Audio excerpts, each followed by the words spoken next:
होगा inverse of matrix.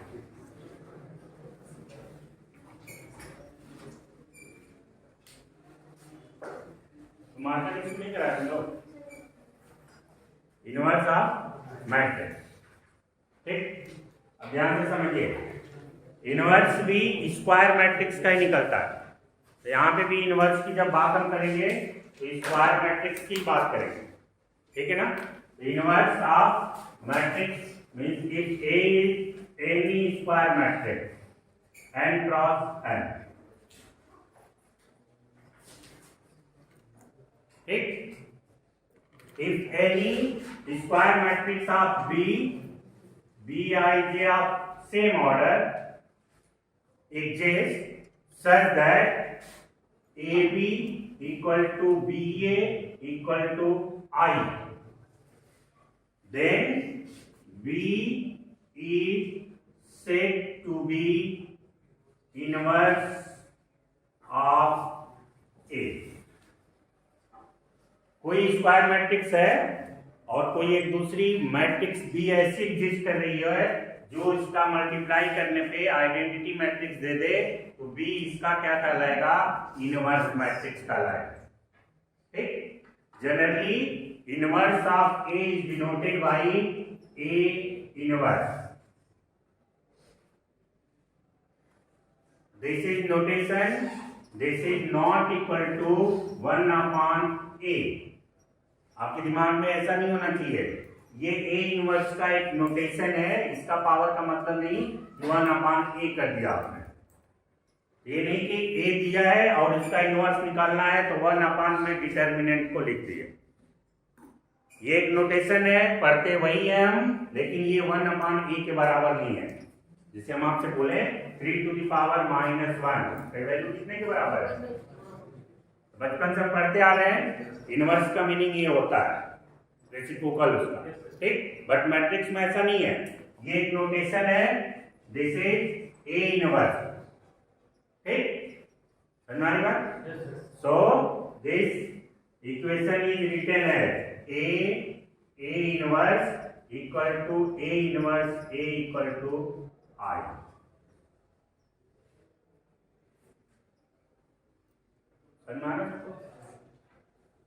Clear है, इसको दिक्कत। इनवर्स निकालने के हमारे पास डिफरेंट तरीके हैं। 2-3 तरीके हमको सिलेबस में ही पढ़ना है। इसमें सबसे पहला मेथड होता है एडजॉइंट मेथड। इनवर्स फाइंड करने का पहला मेथड हमें जो पढ़ना है वो होता है एडजॉइंट मेथड, ठीक है। और एडजॉइंट मेथड से ए इनवर्स फाइंड करने का फार्मूला होता है A inverse equal to adjoint of A upon determinant of A, where determinant of A is not equal to 0। Determinant of A is not equal to 0। Clear हो रहा है concept. ये फार्मूले के तौर पे आपको याद होना चाहिए। इट मींस यदि कोई स्क्वायर मैट्रिक्स है तो उसका इनवर्स निकालने से पहले हमको उसका डिटर्मिनेंट निकालना होगा। If determinant is 0 then we can say that its inverse is not exist. If determinant is not equal to 0 तब हम उसका इनवर्स फाइंड करेंगे। इनवर्स फाइंड करने के लिए हमको क्या करना होगा, एडजॉइंट निकालना होगा। एडजॉइंट हम लोगों ने पिछली क्लास में पढ़ा। एडजॉइंट कैसे निकलेगा आपको पता है, transpose of cofactor matrix. Cofactor निकालोगे, उसका ट्रांसपोज करोगे तो आपको एडजॉइंट मिल जाएगा। इसको दिक्कत समझ में आ रही बात सबको। सिंपल एग्जांपल से समझिए। जैसे हम लोग एक एग्जांपल पिछली क्लास में 1 2 3 4 भी लिया हमने। मैं आपसे बोलूं कि इसका इनवर्स निकालो तो क्या करना है, पहला काम आप इसका डिटर्मिनेंट फाइंड करिए। कितना होगा 4 - x = -2। This is not equal to 0। It means इसका इनवर्स एग्जिस्ट करता है। समझ में आ रहा है सबको? ऑब्जेक्टिव क्वेश्चन जब भी आएगा, आप कभी भी ऑब्जेक्टिव एग्जाम देने जा रहे हो तो सबसे पहला यूनिवर्सिटी उसका पूछ रहा है तो पहला काम आपको ये चेक करने की जरूरत है। यदि 0 हो गया तो वहां पे एक ऑप्शन लिखा रहता है कि यूनिवर्स डज नॉट एग्जिस्ट। सही है? यदि बड़ा क्वेश्चन होगा 3x3 की ऐसी वैल्यू दे देगा तो उसमें खूब बड़े बड़े नंबर रहेंगे और आपसे पूछेगा कि इसका इनवर्स कितना होगा। ऑप्शन में हो गया 40, 45, 33 एंड डज नॉट एग्जिस्ट। हम करते क्या है, तुरंत उसका एडजॉइंट निकालने लगेंगे या जो भी मेथड पड़े रहते हैं एडजॉइंट निकालने लगते हैं, फिर इनवर्स निकालने पे जाते हैं। वो बड़ा बड़ा वैल्यू दिया रहता है भले ही, यदि आप उसको ध्यान से देखोगे, उसका डिटर्मिनेंट निकालने की कोशिश करोगे तो उसमें ऐसा कुछ डिटर्मिनेंट की प्रॉपर्टी यूज होती रहती है जिससे वो आसानी से क्या हो जाता है, 0 हो जाता है। आप 1 या 2 सेकंड में आप उसको आइडेंटिफाई कर लोगे कि उसका डिटर्मिनेंट 0 है कि नहीं। ठीक है? तो जब भी ऑप्शन में आपको लिखे कि इनवर्स डज नॉट एग्जिस्ट तो जरूर आप उसका डिटर्मिनेंट जल्दी से जल्दी चेक करने की कोशिश करो, आपको कम समय में आंसर मिल जाए। क्लियर? अभी आप इसका कोफैक्टर निकालना सबको आता है। ठीक, आप अपने मेथड से निकालोगे। यदि लॉन्ग क्वेश्चन है तो C1 C11 C12 C21 C22 निकालेंगे, ट्रांसपोज करेंगे, एडजॉइंट मिलेगा। मैं डायरेक्ट लिखता हूं adjoint of A equal to कितना हो जाएगा इसका एडजॉइंट ऑफ A, 4 -2 -3 1।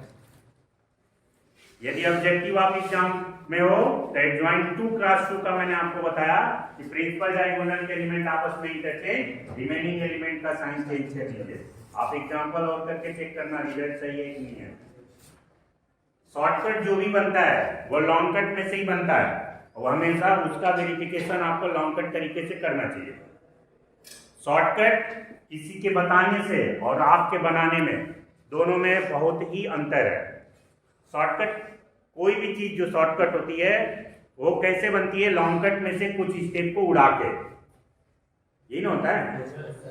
बोलिए, आप कंप्यूटर साइंस के स्टूडेंट हो, आपने देखा होगा बेसिक सी प्रोग्रामिंग बेसिक है, बहुत लंबा लंबा है? और उसके बाद सॉफ्टवेयर बनने लगे तो सॉफ्टवेयर क्या है, छोटे छोटे आते हैं। हम लोग अब जोड़ लेते हैं, कैलकुलेटर क्या है, प्रोग्रामिंग है। बोलो, हम 2 नंबर जोड़ते हैं, रिजल्ट मिल जाता है, वो शॉर्टकट है। लेकिन उसके अंदर जो भी लगा है वो क्या है, ढेर सारे प्रोग्राम का मिश्रण है कि नहीं है? बोलो। तो आप लॉन्ग कट उसका जो भी पूरा प्रोसेस है जानो और अपने से शॉर्टकट बनाने की कोशिश करो। जो मैं मेथड बताता हूँ वो या कोई बुक में दिया या कोई और सिखाया वो नहीं, आप उसमें कितने स्टेप उड़ाने में एलिजिबल जहां तक आप आसानी से कैलकुलेशन कर सकते हो वहां तक आप उड़ाओ। हो सकता है कि मेरी एबिलिटी ज्यादा हो सकता है मेरी एबिलिटी कम हो, आपकी एबिलिटी हमसे ज्यादा हो, आप 5 स्टेप उड़ा सकते हो, हम हो सकता है कि तीसरे स्टेप से हमको लिख के करना पड़े। तो आप हमारे बताए हुए सिस्टम पे मत चलिए, आप लॉन्ग कट क्वेश्चन को देखो पहले, अभी आपके पास टाइम है, और उसके बाद आप खुद अपना टेक्निक्स यूज करो कि हम अपना इसको कितने अच्छे तरीके से छोटा कर सकते हैं, वो किसी भी मैथ का। तो आपको किसी दूसरे से ट्रिकी मैथमेटिक्स या कोई शॉर्टकट याद करने की जरूरत नहीं है। शॉर्टकट कुछ अलग से नहीं आता। क्लियर है? सबको समझ में आ रहा है? अब आप यहाँ पे आ गए, हम ए निकल गया, डिटर्मिनेंट निकल गया, इसका एडजॉइंट निकाल लिया। हमको क्या निकालना है, inverse, that is A inverse equal to adjoint of A upon determinant of A. Adjoint में मिल गया है, कितना है, 4 -2 -3 1, और इसमें डिटर्मिनेंट आप में से डिवाइड कर दीजिए, 1 अपॉन -2 से डिवाइड कर। हमने ये 1 अपॉन -2 क्या है, स्केलर क्वांटिटी है। हम लोग ने पढ़ा स्केलर का मैट्रिक्स में मल्टीप्लिकेशन क्या होता है, उस स्केलर क्वांटिटी का मैट्रिक्स के सारे एलिमेंट में मल्टीप्लाई हो जाता है, नहीं होता है? आप इसका मल्टीप्लाई कर दीजिए, -1/2 का इसमें मल्टीप्लाई कर दीजिए, कितना आ जाएगा, 4 अपॉन -2 ये हो जाएगा 1, सही है, और ये हो जाएगा 3/2 और ये कितना हो जाएगा -1/2। ये आपका आंसर हो जाएगा। किसी कोई प्रॉब्लम है? समझ में आ रहा है सबको यहाँ पे? बोलिए। अब ध्यान से देखिए, ये 2x2 में मैं आपको बस मेथड समझा रहा हूं, प्रोसेस, ठीक। अब आप इसको 3x3 पे क्वेश्चन करोगे तब आपको पता चलेगा कि हमको कहां प्रॉब्लम हो रही है। प्रॉब्लम कहीं नहीं होगा, आपको कोफैक्टर निकालने में प्लस और माइनस साइन का बस कंफ्यूजन में गलती होती है।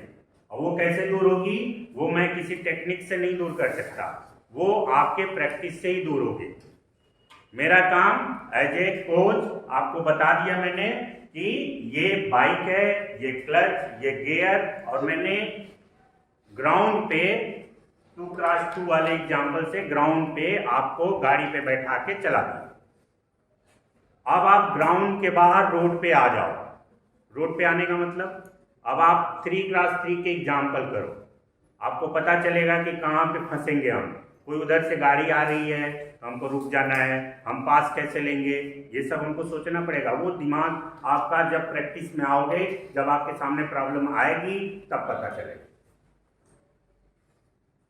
होता है सबको, जब आप बाइक सीखे होगे तो ये सब शुरू में दुविधाएं रहती होंगी, लेकिन अब नहीं होती है। अब आप चालू कर रहे हो, आराम से कहीं भी कितने भी भीड़ में चले जा रहे हो। यहाँ भी वही चीज है। यहाँ पे आपको ये छोटा सा एग्जांपल मैंने ग्राउंड, जैसे आप ग्राउंड पे बाइक चलाना सिखा दिया आदमी, तो मैंने अपने आपको ग्राउंड पे 2x2 का मैट्रिक्स बता दिया। आप 3x3 का सेम प्रोसेस से करने जाओगे, कोई प्रॉब्लम नहीं होगी। C11 C12 सबको निकालने आता है, और केवल नंबर का मल्टीप्लिकेशन एडिशन है। तब भी क्वेश्चन गलत हो जाता है। गलत क्यों हो जाएगा, बस आपको जो बीच बीच में कहीं प्लस कहीं माइनस, गाड़ी बंद हो जाती है, अचानक ब्रेकर आ जाता है। तो शुरुआत में क्यों हो जाती है, क्योंकि हम ब्रेकर पे कैसे पार होना है, पहली बार चढ़ रहे होते, दूसरी बार चढ़ रहे होते, फिर बंद हो जाती है, लेकिन तीसरी चौथी बार में होती है, आप पार हो जाते हो। यहां भी वही दिक्कत होगी। आप हो सकता है कि पहला क्वेश्चन सॉल्व करो, C11 C12 निकालने में प्लस माइनस के हमारा अलग है, इनका अलग है, इनका अलग है, लेकिन जब आप 3-4 क्वेश्चन सॉल्व कर लोगे सिस्टम से, तो आपको कहीं भी प्रॉब्लम नहीं होगी। आप डायरेक्ट भी मल्टीप्लाई करोगे तो तुम्हारा गलत नहीं होगा। सही है। तो आप शुरुआत में जब भी कोफैक्टर निकालिए, पूरा उसको लिखिए, कामा, ब्रैकेट, साइन पूरा यूज करिए। उसके बाद उसका कोफैक्टर निकालिए, फिर उसको, क्योंकि बस कोफैक्टर निकालने में ही इसका जो भी है कैलकुलेशन है, बाकी जगह कुछ नहीं है। कोफैक्टर आपने निकाल लिया, इसको आप इसमें लिखोगे, कोफैक्टर मैट्रिक्स बना लोगे, तो जो नंबर मिला है उसको रख दोगे। ट्रांसपोज करना है तो रो को कॉलम करना है, और एक नंबर सिंपल डिटरमिनेंट से इसमें डिवाइड करना है। इसमें कोई प्रॉब्लम नहीं, हो जाएगा। इसको प्रॉब्लम है, इस पे क्वेश्चन और करिएगा। कल हम लोग फिर 3x3 पे एग्जांपल करेंगे, ठीक। अब ध्यान से देखो, थोड़ा यहाँ आ जाते हैं। डिटरमिनेंट किसी मैट्रिक्स का, किसी भी स्क्वायर मैट्रिक्स का डिटरमिनेंट 0 है, तो उस मैट्रिक्स को क्या बोलते हैं, सिंगुलर मैट्रिक्स। पढ़े ना अभी तुम लोग एग्जांपल। इट मींस इस सिंगुलर मैट्रिक्स का इनवर्स एग्जिस्ट नहीं करेगा, और यदि उसका डिटरमिनेंट नॉन जीरो है तो उस मैट्रिक्स को क्या बोलते हैं हम लोग, non singular matrix. It means कि किसी भी मैट्रिक्स का इनवर्स एग्जिस्ट करता है तो वो मैट्रिक्स क्या है, नॉन सिंगुलर है, ठीक। ऑब्जेक्टिव पॉइंट ऑफ व्यू से ये भी इंपॉर्टेंट है कि सिंगुलर मैट्रिक्स लिखता है, ये matrix inverse does not exist, matrix is square matrix, zero matrix या आइडेंटिटी मैट्रिक्स, और एक उसमें ये भी रहेगा सिंगुलर मैट्रिक्स, दूसरा नॉन सिंगुलर मैट्रिक्स, ठीक। तो जानना चाहिए आपको, नॉन सिंगुलर मींस डिटरमिनेंट उसका जीरो नहीं है, तब भी उसका इनवर्स एग्जिस्ट करेगा, और ये यदि जीरो नहीं है तो इसको हम बोलते हैं नॉन सिंगुलर मैट्रिक्स, और यदि इसका डिटरमिनेंट जीरो हो गया तो उसको हम लोग बोलते हैं सिंगुलर मैट्रिक्स। सही है। और सिंगुलर मैट्रिक्स का इनवर्स एग्जिस्ट नहीं करता।